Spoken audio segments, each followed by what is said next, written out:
ඔබේ අතේ තියෙන ජංගම දුරකථන ස්මාර්ට් දුරකථන ඒ වගේම ඔබේ ලැප්ටොප් පරිගණකය හෝ නිවසේ තිබෙන පරිගණකය හෝ ඔබ ආයතනයේ භාවිත කරන පරිගණකය ඔබ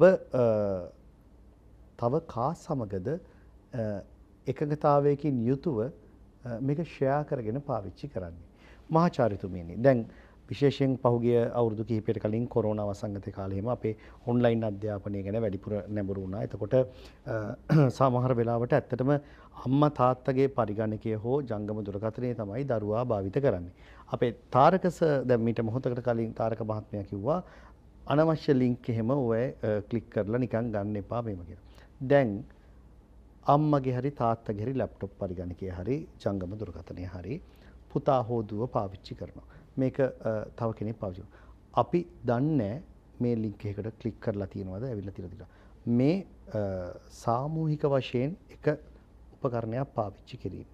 මොකද මෙතන තියෙන తত্ত্বය අවදානම් తত্ত্বයක් තිබෙනවද? අතිශයින්ම අවදානම්. මොකද කුඩා දරුවෙක් දැන් උදාහරණයක් වශයෙන් ගන්න සම්පත් මහත්මයා මෙයා ගේම් එකක් ප්ලේ කරනවා. ඔන්ලයින් අධ්‍යාපනයේ කෙසේ වෙතත් ගේම් එකක් ප්ලේ කරනවා දරුවෙක්. ඒතර ගේම් රිවෝඩ් එකක් කියලා එනවා අපිට ඊමේල් එහෙම නැත්නම් අපිට එනවා SMS එකක්. මේක හිතනවද මේ ළමයා අම්මගෙන් අහනවා තාත්තගෙන් අහනවා මේ දරුවා මේක ඉක්මනින් ක්ලික් කරන්නේ නැද්ද? එතකොට හැක්වීමක් වෙන්න පුළුවන්. මේක දරුවා දන්නේ නැහැ. ඉතින් ඒ නිසා මේක ඕපන් ටොපික් එකක් ඇත්තටම දරුවත් සමගත් කතා කරන්න ඕනේ. ඒ වගේම තමයි මම තව දෙයක් කියන මේක අපේ ડોක්ටර්ටත් වැදගත් වේවි. මේ අවුරුදු 14 15 ඔය Facebook වල අම්මගේ Facebook එක account එකෙන් තමයි මේ දුව මේ අනිත් යාළුවොත් එක්ක කතා කරලා තියෙන්නේ. පසු කාලේ ඉන්නම දුව තනියම account එකක් හදා ගන්නකොට දුවට අවිලා තිබෙනවා අවුරුදු 15ක 16ක පිරිමි ළමයෙක්ගෙන් request එකක්.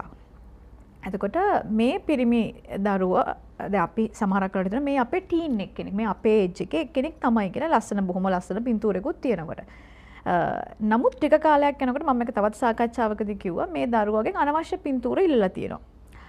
මේ දරුවත් මුලින් යවලා තියෙනවා මේ පින්තූර. මොකද ලොකු විශ්වාසයක් ඇති වෙලා තිබෙනවා. ඉතින් ඒක අර මම කිව්වේ කේස් ස්ටඩි එකකට හොඳ දෙයක්.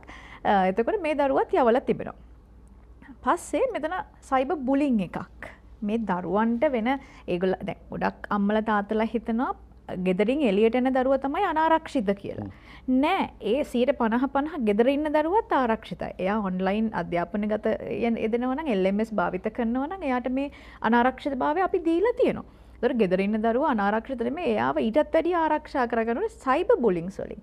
ඊට පස්සේ මම ඔය කියපු දැරිවිය එයා සියදිවි හානි කරගන්න ගියා. නමුත් නිවැරදි මාර්ගෝපදේශන ලැබිලා අපි ඒගොල්ලෝ එයත් එක්ක කතා කරපු නිසා විශ්වවිද්‍යාලයට පවා ඒ දරුවට මේ වරම් ලැබුණ පසු කාලේ ඉන්නවා.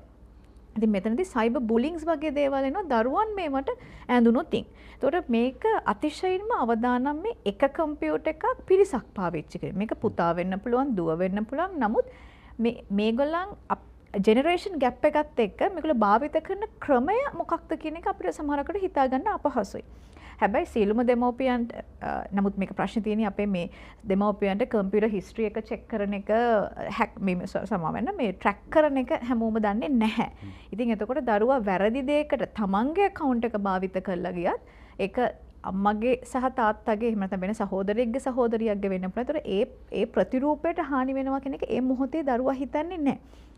සෝෂල් එන්ජිනියරින් කියන කොටස ස්කෑමර්ස්ලා භාවිත කරනවා.